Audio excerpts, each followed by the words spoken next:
Now to the social media trend promoting dangerous sun tanning that experts warn will cost lives. Our investigation with 9 newspapers exposes companies making popular tanning oils that offer little or no protection from the sun's harmful rays. It's called influencing. How I look after spending 2 hours in the sun. Social media it girls looking the part and advertising a lot more than a tan. Lying out in the sun in the middle of the day at the height of summer is just plain not good for you. It is a health hazard. This is my experience of skin cancer, and it's not pretty. They're glowy, flashy little bottles of oil claiming to accelerate a suntan. Products specifically designed to have you bake out in the sun and soak up UV, all to fast-track a tan line. It is your skin cells in trauma and it causes skin cancer. An investigation by The Age, the Sydney Morning Herald and A Current Affair examining the marketing and claims made by 3 Australian-owned companies spruiking tanning oils has uncovered a toxic culture where young women, even teenagers, promote tanning accelerators on social media. Brunei Body, the Fox Tan and Melana Boost are all on Instagram, TikTok and Facebook, pushing products experts say aren't proven to do everything they claim, while pushing a behaviour proven to cause cancer. I just can't believe that these products exist in this day and age. The brand's websites all touch on sun safety, yet promote oils that contain no sun protection factor or SPF. It's left up to users to apply sunscreen while tanning. And there's very few instructions on exactly how long to sunbake to see results. It wasn't very obvious to stipulate that you had to wear SPF either. Kate Thomas used to sunbake every weekend with her girlfriends on Sydney's northern beaches. She'd rub plain old coconut oil onto her skin. Look bronzed, that was the way you wanted to be. You'd even peel, but then nothing stopped me the next week from going out into the sun again and sunbaking. Kate fell for a look that could have killed her. Fast forward 10, 15 years later, I was diagnosed with a stage 1 melanoma. It started with a tiny freckle on her shin. Kate was lucky she caught it before it spread. What happens if I die from this? I'm 26 years old, I've got my whole life to live, and you immediately regret all those times you're out in the sun. 5 years on, Kate's now a mum and doesn't sunbake, but agrees the glitz and the glamour of products like these would have won her over in her tanning days. The damage is done already, so it's quite worrying that these products are targeting these teens. Online, the brands boast about their peptide technology or their exclusive ingredients, even a secret formula, which apparently can help even the palest skin types to tan in the sun. My risk factors are high to get skin cancer because I've got pale skin. And mum of 2, Pauline Ryan, did.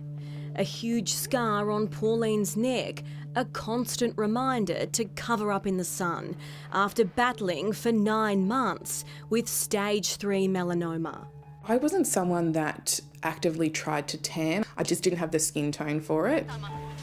Despite the campaigns and the stories of survival from people like Pauline, these products not only encourage all skin types to tan, but endorse using their oils in solariums. The Fox Tan's website says the more sessions, the better the results. Most of these brands aren't doing their own research. They're using ingredients that are supplied by ingredient companies. Cosmetic chemist Dr. Michelle Wong. It's really hard to say whether or not they work because they are cosmetics, and the standards for checking the safety and efficacy of cosmetic products is a lot lower than it is for therapeutic goods.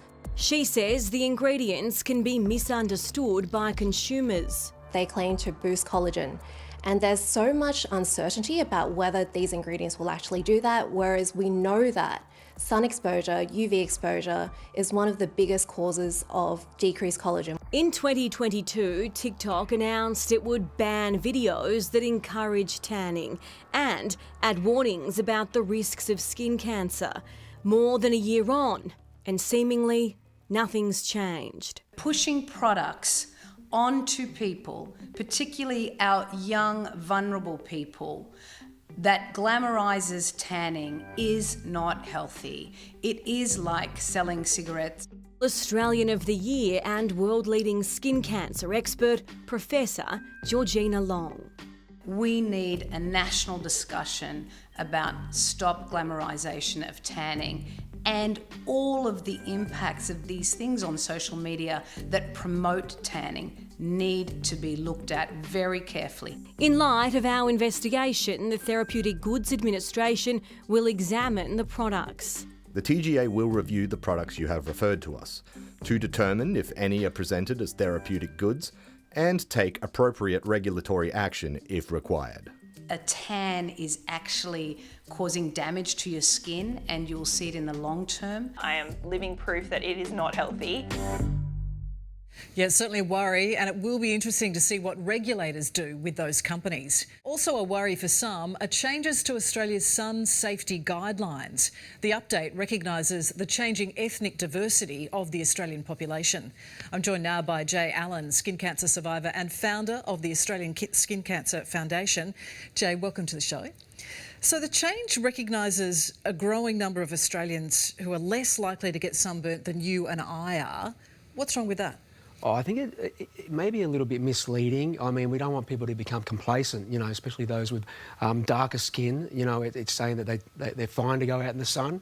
You know, I guess lots of people with dark skin but get diagnosed with melanoma. They come into the truck, and we've discovered melanomas on people with dark skin.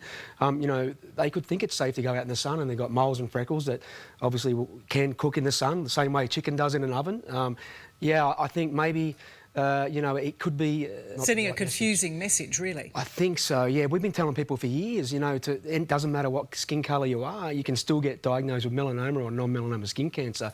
And we get people coming up to us, you know, I've got olive skin or dark skin, I'm fine, I'm not going to get melanoma, and that's what we don't want. So, yeah, really important that we follow the 5 sun-safe rules, no matter what skin colour you are. Is it true, though, that as these guidelines suggest, that people with darker skin are less susceptible to getting sunburnt than people with lighter skin? Look, I think any skin colour you are, you're putting yourself at risk of potentially getting melanoma or non-melanoma skin cancer. We must remember Bob Marley died of melanoma. He had dark skin, and I guess, you know, your moles and freckles will cook in the sun. You know, it only takes a melanoma to get to a millimetre deep before little cells can break away and get into your lymphatic or your blood system. And, you know, if you've got dark skin, we've found a couple of melanomas in the trucks for people that had dark skin. So, you know, it's going to really get that message across that people that do have dark skin and olive skin, you know, think that it's going to be safe to go out in the sun, and we certainly don't want that. Now, the change has been made to address issues with vitamin D deficiencies. Is that a valid argument, that people do need to get sun on their skin because they might be missing important vitamin D? Look, I asked a great professor, John Thompson, this question once, because wherever I'd go across the country giving talks, people would say, but what about vitamin D? And his answer to that was, you know, you can get enough vitamin D walking out to your letterbox or to your car. You know, and if you've got a low vitamin D, take a supplement. And if it's still low, then seek further help. But certainly you don't want to go out in the middle of the day when the UV's at its strongest and try and get enough vitamin D, and that's the message a lot of people think they've got to do, and therefore putting themselves at risk of developing melanoma or non-melanoma skin cancer, and that's what we don't want. Yeah, again, where the confusion comes in with these new guidelines. You mentioned the truck, and when we spoke about a year ago now, you were getting the funding for the mobile skin cancer trucks, and you were hoping to get them up and running and on the road. You succeeded in that. How are they going? We have, Deb, and it was a current affair played a part in that, because when I did the interview, straight after that interview, MoleMap Australia reached out to us and they wanted to partner with us. So we had the experts doing the skin checks, and we just needed to find the truck. And I had a good mate, well, I've since become good mates, Jason Laurie up there at Queensland. His wife was at a function we did up there for the Melanoma High Tea for Hope in Brisbane, and she heard me reach out to them, and they seen the episode on A Current Affair. And he's a fleet manager for Cement Australia, and he's found us a truck. He said, he called me up on a Monday and said, how quick can you get to Maxville? So I got up there in a couple of days, and